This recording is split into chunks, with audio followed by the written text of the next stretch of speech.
में रूबियो ने एक बात बोली और वो ये थी कि हमने क्वाड को फिर से मजबूत करना है। देखिए इस बात के मायने समझिए।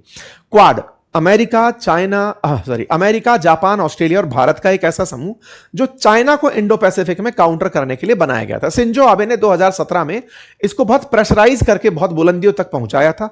तर्क उनका यही था कि भाई अल्टीमेटली जिस तरह से चाइना लगातार इंडो पैसिफिक में प्रसार करता चला जा रहा है, अगर अमेरिका ने अपने हितों का और जापान, ऑस्ट्रेलिया और भारत ने अपने हितों का ख्याल नहीं रखा तो आने वाला सिचुएशन समय थोड़ा खराब हो सकता है। बस इसी तर्ज पर क्वाड का गठन हुआ और अमेरिका ने भारत को साथ में लिया। लेकिन बीते कुछ समय से क्वाड हाशिए पर चल रहा है। कारण क्या था?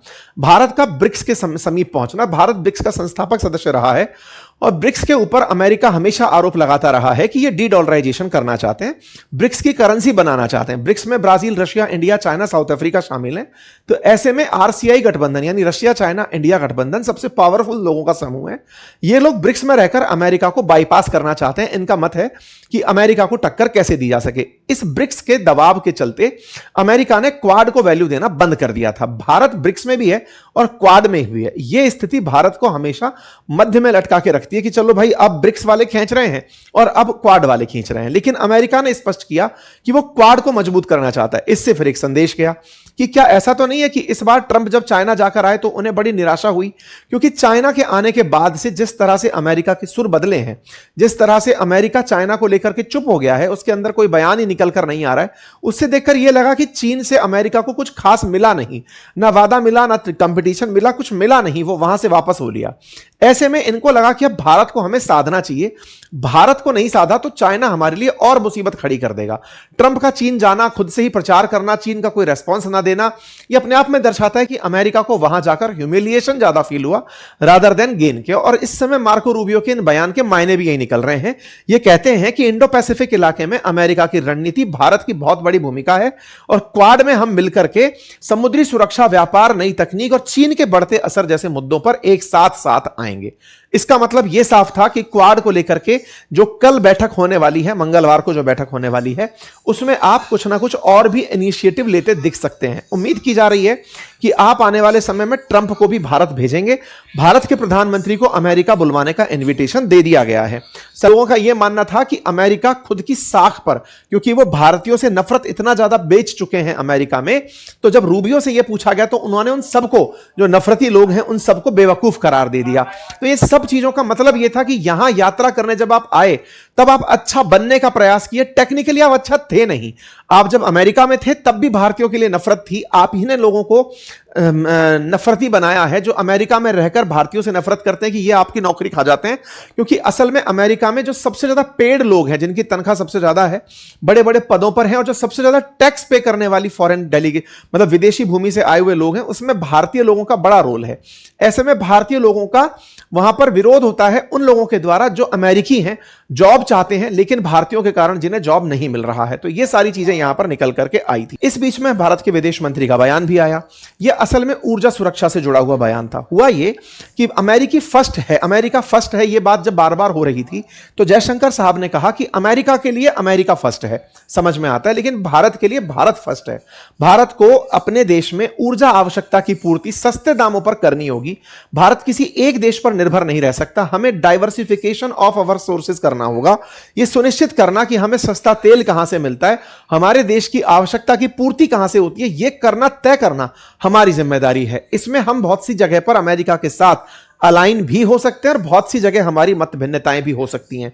जयशंकर साहब ने यह भी कहा कि भारत दुनिया में इकलौता ऐसा देश है जिसकी इजराइल के साथ भी अच्छी मित्रता है तो ईरान के साथ भी, जिसकी अमेरिका के साथ भी अच्छी मित्रता है तो रशिया के साथ भी।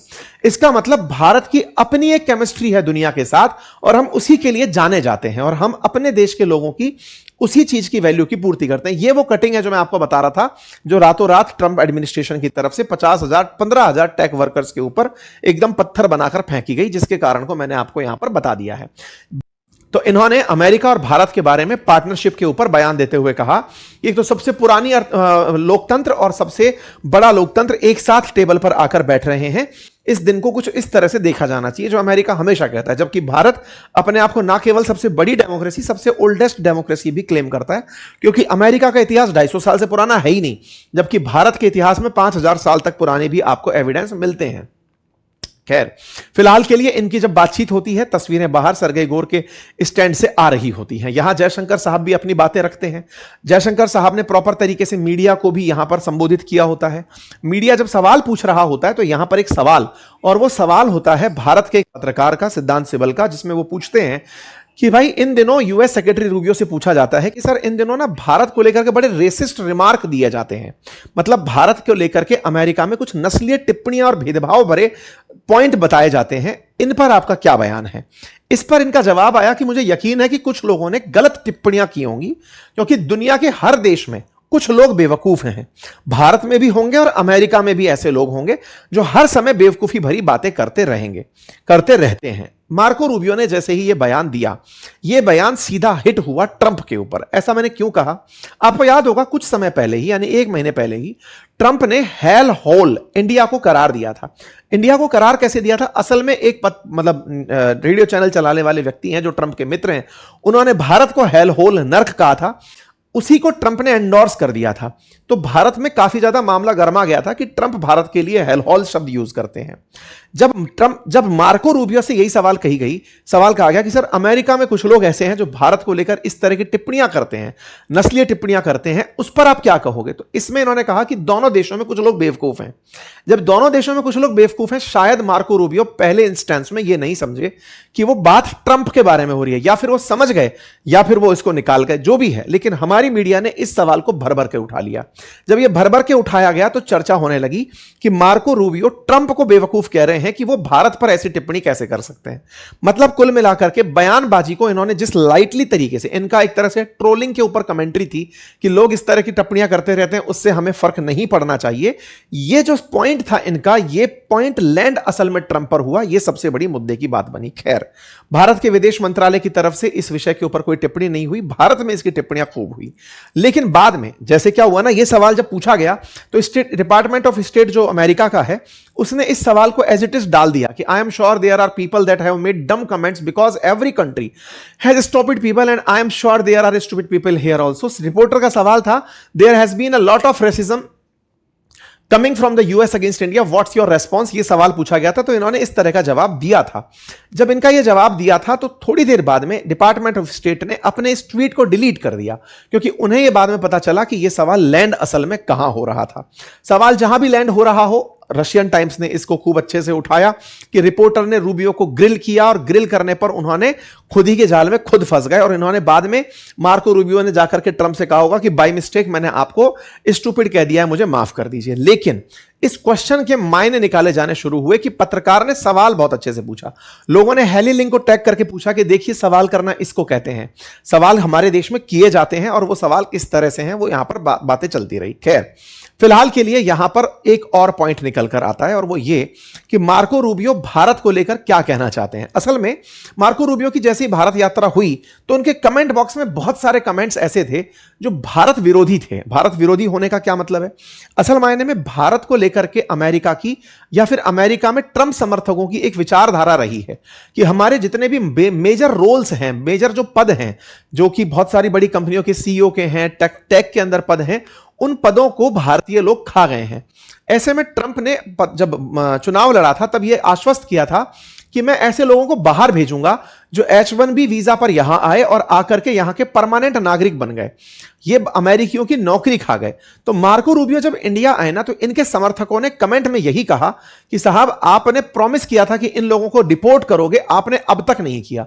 इसके चलते ही ट्रंप एडमिनिस्ट्रेशन ने कल के दिन ही एक मैसेज डाल दिया, और वो ये था कि जो भी H-1B वीजा को दोबारा रिन्यू कराने के लिए अमेरिका में ही बैठे लोग हैं वो तुरंत देश छोड़ दें। ये इसलिए क्योंकि अमेरिका में रूबियो की यात्रा के बाद बहुत ज्यादा आउटरीच पैदा हो गया है कि जिन लोगों को आप निकालने की कह रहे थे, जो लोग हमारी नौकरियां खा के बैठे हैं, आपने उन्हीं देश की यात्रा कर ली और वहां पर आप उनके गुण गा रहे हैं कि नहीं आप लोग बहुत अच्छे हैं। बोले ऐसे में आप जो वादा किए थे वो नहीं निभा रहे हो, इसलिए ट्रंप एडमिनिस्ट्रेशन ने कल एक तहलका मचा दिया कि H-1B वीजा की वेटिंग में बैठे लोग वापस निकल जाएं। भारत के लोग जो वहां पर नौकरी कर रहे हैं, इसको लेकर इलॉन मस्क और ट्रंप पहले भी आमने सामने हो चुके हैं। ट्रंप पहले भी डिपोर्ट करने की प्रक्रिया शुरू किए थे, आपको याद होगा।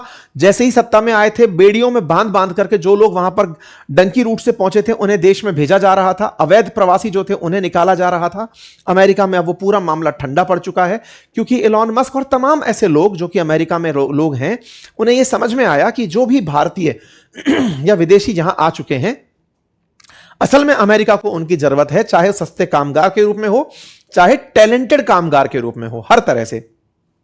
तो बीते साल जब ये चर्चा बड़ी चर्चा बनी थी, तब भी हमने आप लोगों के साथ में चर्चा की थी और ये सारा जानकारी आप लोगों को हमने बताई थी। ठीक है साहब। इसी बीच में इन्होंने भारत अमेरिकी रिश्तों को लेकर के भी बहुत पॉजिटिव होने की बात कही और कहा कि भारत व्यापार, रक्षा, टेक्नोलॉजी, सेमीकंडक्टर, आर्टिफिशियल इंटेलिजेंस, ऊर्जा, अंतरिक्ष, तमाम क्षेत्रों के अंदर मिलकर के अमेरिका के साथ काम करेगा। ये सारी बातें आपने अपनी तरफ से की। ठीक है। इनसे जब ईरान के बारे में पूछा तो इन्होंने यही कहा कि ईरान जिस तरह से कमर्शियल वेसल्स को थ्रेटन कर रहा है इंटरनेशनल वाटरवे में, वो ठीक नहीं है। ईरान के साथ किसी भी समय पर समझौता हो सकता है। हमने जो ऑब्जेक्टिव लिया था ईरान पर हमला करने का, वो पूरा हो गया है। हमारे ऑब्जेक्टिव में था कि हम इनकी नेवी खत्म करें, हम इनकी बैलिस्टिक मिसाइल लॉन्च करने की कैपेसिटी नष्ट करें और इनके डिफेंस इंडस्ट्री बेसिस को नष्ट करें। हम उसमें कामयाब हुए हैं और आने वाले समय में हम उन्हें यूरेनियम तो नहीं रखने देंगे और रास्ता खुलवा कर मानेंगे। यह जानकारी इन्होंने ईरान पर दी। असल में इन दिनों एक मीडिया में रिपोर्ट बहुत दिन से चल रही है कि पाकिस्तान की मध्यस्थता से अमेरिका और ईरान के बीच में किसी भी क्षण समझौता हो सकता है। यह न्यूज़ लंबे समय से तैर रही है, पिछले 4-5 दिन हो चुके हैं जब से आसिम मुनीर की यात्रा हुई है, वहां से ईरान गए हैं वो। उससे पहले उन्होंने अपने साले को भेजा हुआ था, मोहसिन नकवी को। तो उनकी यात्राओं की वजह से ना ये न्यूज़ चल रही है कि ईरान के साथ कभी भी समझौता हो सकता है, कभी भी समझौता हो सकता है। ईरान अड़ा हुआ है कि मैं एनरिच्ड यूरेनियम तो नहीं पकड़ाऊंगा, बाकी समझौता करना चाहो या मत करो। ट्रंप अड़े हुए हैं कि यूरेनियम नहीं दिया तो समझौता नहीं होगा। तो ये कुछ इस प्रकार की व्यवस्था बनी हुई है। खैर, इस बीच में आपकी मुलाकात हमारे एनएसए डोभाल साहब से भी होती है। शाम को कार्यक्रम आयोजित होता है, जिस कार्यक्रम के अंदर भारत के विदेश मंत्री भी शरीक करते हैं। ये इनका इंडिपेंडेंस डे का 250वां सालगिरह था। यहां पे सरगई गोर जो विदेश मंत्री हैं, सरगई गोर जो भारत में राजदूत हैं, ये असल में ट्रंप के मित्र कहे जाते हैं। मैंने पहले भी आपको बताया था कि ट्रंप के चुनाव कैंपेन को इन्होंने लीड किया था। इन्होंने बहुत सारे लोगों को चुनाव प्रबंधन में, मतलब इनका तगड़ा रोल रहा है। तो ट्रंप ने इन्हें भारत विशेष मकसद से भेजा है। तो सरगई गोर ने तुरंत ट्रंप को फोन मिला दिया, मीडिया के सामने ट्रंप को फोन मिलाया और ट्रंप ने फोन में आते ही यह कहा कि भारत जब भी चाहे अमेरिका और वह खुद उसके साथ खड़े रहेंगे। साथ में उन्होंने यह कहा कि मैं पीएम मोदी का बहुत बड़ा फैन हूं, भारत मुझ पर 100% भरोसा कर सकता है। अगर उन्हें कभी मदद की जरूरत पड़े तो उन्हें पता है कि वो कहां फोन करें, वे यहीं फोन करते हैं। यह बात इन्होंने कही। मतलब एक प्रकार से ट्रंप भारत को लेकर के, प्रधानमंत्री मोदी को लेकर के टेलीफोन पर जब बयान दिए तो इसके कई मायने निकाले गए। मायना यह था कि मैं एक अच्छा मित्र हूं ट्रंप मोदी का, वो मुझको जब चाहे फोन कर सकते हैं, मैं यहां हूं। वो मित्रता जिस तरह की पाकिस्तान से भी क्लेम करते हैं, तो भारतीयों में उसको लेकर कोई खासा क्रेज नहीं हुआ। लेकिन एक चीज जो भारत ने अपने कर्तव्य से स्पष्ट कर दी और वो ये कि भारत में मार्को रूबियो की यात्रा को कोई बहुत बड़ा इवेंट नहीं मनाया गया। जस्ट लाइक पाकिस्तान, जो पाकिस्तान इस इवेंट को बहुत बड़ा चढ़ाकर दिखाता था, हमने इसको नहीं दिखाया। ट्रंप का कॉल भी आया, लेकिन इस कॉल को हमने जस्ट एन अनदर कॉल मान लिया। यानी कि ट्रंप की मार्को रूबियो से बात होना, ट्रंप ने मार्को रूबियो के बारे में बताना, सरगई गोर के बारे में बताना, ये सब हमारे लिए एज एन एडिशनल इवेंट के रूप में कंसीडर हुए। भारत इन दोनों को बहुत ही अलग तरीके से हैंडल करने में, मीडिया प्रबंधन करने में कामयाब रह गया। भारत ने इनकी मीटिंग को इतना बढ़ा चढ़ाकर नहीं दिखाया कि पता चल रहा है इनको रिसीव करने के लिए भारत का कोई टॉप डिप्लोमेट जा रहा है, विदेश मंत्री को विदेश मंत्री रिसीव करने जा रहे हैं। हमने मतलब जिस तरह से इनका ठंडा स्वागत किया, वो पाकिस्तान तक की चर्चा बन रहा है। क्यों? क्योंकि इन दिनों पाकिस्तान प्रेम में आ रखे हैं। तो पाकिस्तान प्रेम में आ रखे हैं तो पाकिस्तान ही मुबारक। आप प्रधानमंत्री मोदी से प्यार करते हैं, लेकिन आप आसिम मुनीर और शहबाज शरीफ से भी प्यार करते हैं। तो ऐसे में हम दोनों को समान तो नहीं देख सकते। सही है कि अमेरिका का कोई परमानेंट मित्र और शत्रु नहीं होता, यह बात हम जानते हैं। इस बात को पाकिस्तानियों ने उठाया। पाकिस्तान के कई मीडिया हैंडल्स ने, सोशल मीडिया हैंडल्स ने इसको ऐसे उठाया कि मार्को रूबियो की पाकिस्तान यात्रा हो तो उन्हें लेने के लिए आसिम मुनीर खुद चाहेंगे कि जाएं, मोहसिन नकवी को भेजा जाएगा, इन सब लोगों ने जाकर के उनको रिसीव करना होता है। और भारत ने जिनको भेजा वो भारत के एक प्रोटोकॉल ऑफिसर थे वेस्ट बंगाल के अंदर, अवध सिंघल, जिनको यहां पर रिप्रेजेंटेटिव भारत का बनाकर कोलकाता में जब ये पहुंचे हैं तो इन्हें रिसीव करने पहुंचाया गया है। ऐसे ही जब ये दिल्ली में पहुंचते हैं तो दिल्ली में भी नागराज नायडू कांकुर, जो कि एमईए के अंदर एडिशनल सेक्रेटरी लगे हुए हैं, वो उनको रिसीव करने पहुंचते हैं। ये दर्शाता है कि भारत इनकी यात्रा को कोई बहुत बड़े इवेंट के रूप में नहीं देख रहा।